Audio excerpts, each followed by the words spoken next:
সাল ১৬৩১ ডিসেম্বর ইংল্যান্ডের রাজপ্রাসাদে চলছিল এক গোপন বৈঠক।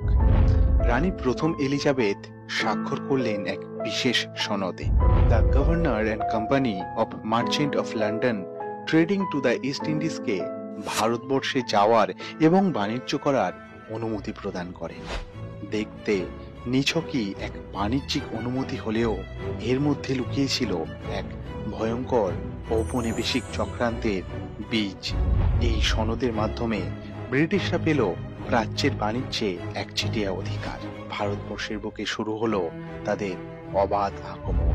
শুধু ইংরেজরা নয়, ১৬০৯ সালে কালিকটের উপকূলে বাণিজ্য কুঠি স্থাপন করে ওলন্দাজরাও। ভারতের মাটি তখন হয়ে ওঠে বিদেশি বণিকদের যুদ্ধক্ষেত্র।